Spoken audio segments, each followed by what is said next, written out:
Everybody. I was working with a guy who requested a meetup.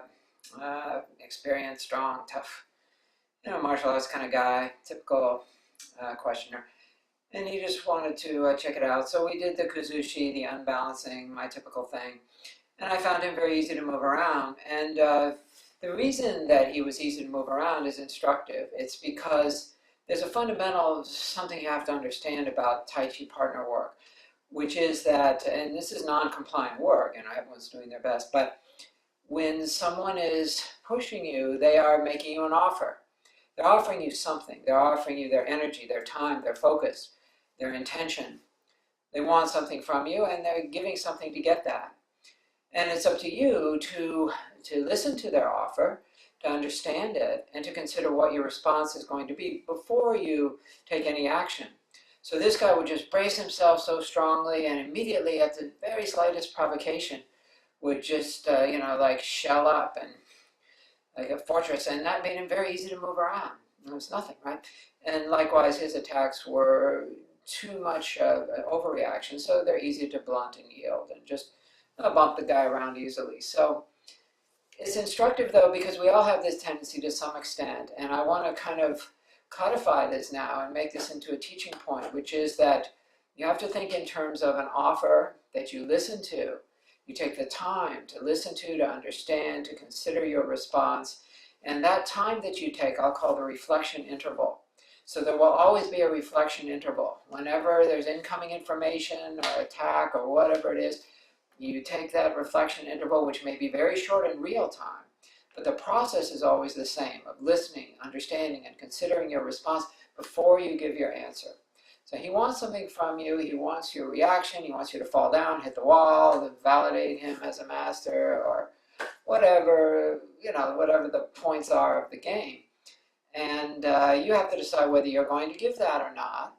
And the only way you can make a reasonable determination as to your response is if you take the time to consider it. And again, in real time, it might be a picosecond. If you're really good at this, if you're very sensitive, it's just going to be a picosecond from incoming signal to outgoing answer. But the process will always be the same. It's a measured, a considered, an analytical process. And then again, your reaction doesn't have to be an overreaction. When you've really understood and you've decided the answer is no, okay, fine, you're not going to move for him, you're not going to hit the wall or hit the floor or whatever, okay, fine. But you don't have to give your answer in terms of blowing him, across the room. Just move him a little bit or slip his push or punch, whatever it is. So it's a game of centimeters or millimeters. And if you understand this idea of the reflection interval, you'll realize that understanding is more important than the actual response.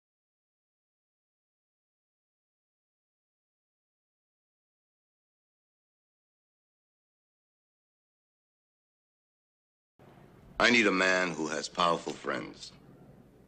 I need $1 million in cash. I need, Don Corleone, those politicians that you carry in your pocket, like so many nickels and dimes. What is the interest for my family? 30%. In the first year, your end should be $3-4 million. And then it would go up.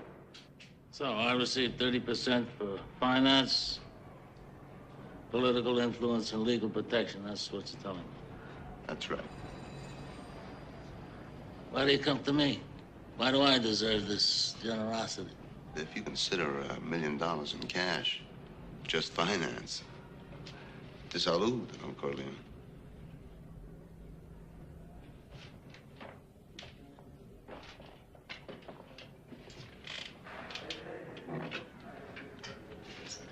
I said that I would see you because I heard that you were a serious man, to be treated with respect.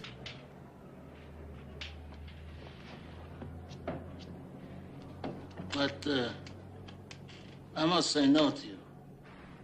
So I want to show you some examples of this kind of work, discuss them a little bit, discuss the concept a little bit, and hopefully you'll have some fun watching.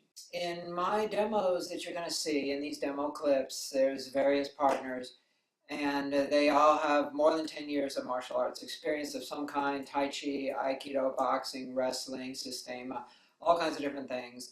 They all are at least my weight or more, usually more, And none of them are committing the three great faults of Tai Chi push hands demos, YouTube faults that you see in 98% of the demos out there, which are number one, the pushee, the one who's getting pushed by the master, is actively cooperating. So at a little wink or nudge or gesture, nothing, just a signal basically, the pushee will jump himself out and roll and go into histrionics and hysterics. Definitely none of my guys are going to do that for me. So they're all hanging in. Second fault is the fault of passivity. So it's almost the opposite. They're just a sack of mush, and they just allow the teacher to do whatever he wants. They're mentally and physically zoned out, checked out, and they can be used as a mannequin. The third fault is a weird combination of overly active and overly passive, which is where the master has told them in advance, clamp onto me and stiffen your arms for me so that I'll have something to work with. And then anybody, a kindergartner could push a grown man under those conditions. It's like standing up a 2x4 and using its inherent structure just to knock it over. My guys don't do any of that. They are told, and it's their nature, to hang in and don't move your feet. And of course, we know it's a game. It's just a drill. It's a game. You don't have to take it seriously in the sense of life and death combative survival training. But it's a game that you take seriously in its own terms. So in chess, when white moves, it makes its first move, they move a pawn. Black doesn't immediately freak out and pick up the king and give it to the white guy and give it to the white side and walk away. Okay, that's not what we're doing. But we're not pulling knives and guns. We're not biting each other's ear off. We are learning something from each other. We're learning from each other's non-compliance. That's what this work is. Now, I know that a certain segment of my audience, they see this kind of, you'll see these clips, and a certain segment of you will think, oh man, this guy sucks so bad, this teacher sucks, his partners suck, they all suck, and I could just blast these people over the moon. And you might be right, that's fine, it's okay, because you got to think in terms of the NFL football league, right? They say on any given Sunday, any given team can beat any other given team. So it's okay. You probably could. That's fine. But I still think there's something to learn from observing these exchanges, and something that you can maybe apply to your own work, or that might get you thinking. Because all of us are so far, no matter how great you are, you're tough, you're strong, you got your technique, you got your speed, you got everything right, and this kind of stupid Tai Chi game is just such bullshit to you, right? But if you think in terms of the founder of Tai Chi, that's the gold standard. That's what, let's keep our eyes on the prize. Yang Luchan is the founder of modern Tai Chi, and his level is so far beyond my level, your teacher's level, my teacher's level. And that's what we're aiming for. We're trying to restore something that has been lost from the human world. And we're very far from doing it. But let's keep our eyes on the stars and not in the gutter of, I could beat that guy, and man, he's just faking everyone out and it's such bullshit. What do you learn from that? So keep your eyes on the prize. Yang Luchan, the gold standard.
No, that's okay. If you wanted that. No.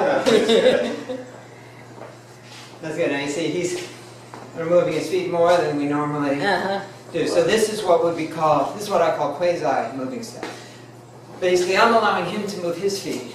But for the most part, I'm not moving my feet. Yeah. I really can't help. No, that's good.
We have seen examples of a relatively short reflection interval.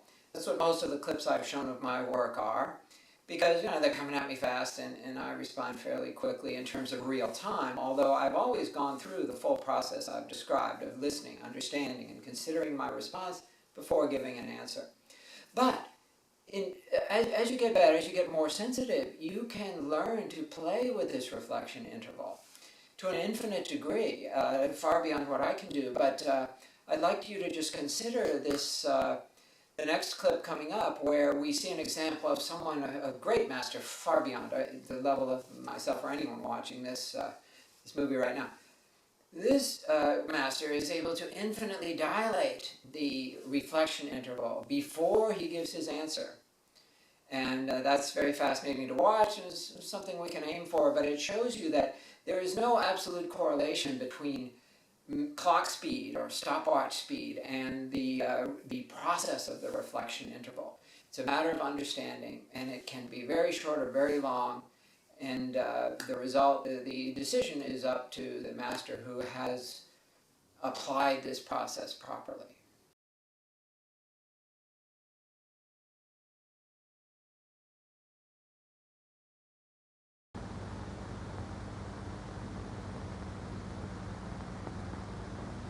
The following contests, in which 8 high-ranking judoka challenged Mifune in succession, were filmed live without pre-arrangement or rehearsal.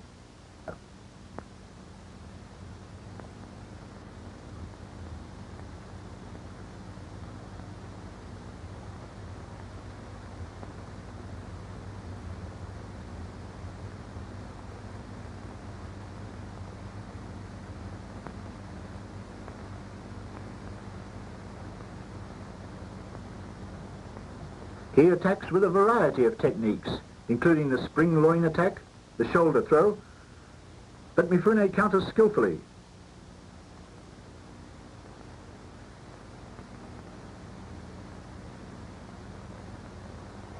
When you do respond, when you've gone through your reflection interval, be it instantaneous, be it moderate, be it crazy long like we've seen, when you give your answer, don't over answer, just move his foot a little bit. That's all it is. It's just a game. You don't have to blast him on the wall or throw him on the floor or anything just to show how powerful you are. And that's not because I'm sort of anti-ego or whatever. It's because you're not going to learn as much by doing that, strangely. By applying all your force and just going for it and just trying to knock the hell out of him, you're learning less. The less you move him, the more you learn, the more sensitive you become. So give a very moderate response, just like in The Godfather clip. He didn't pull out a Tommy gun and spray it all over Sollozzo just for making the offer, right? His response was reasonable.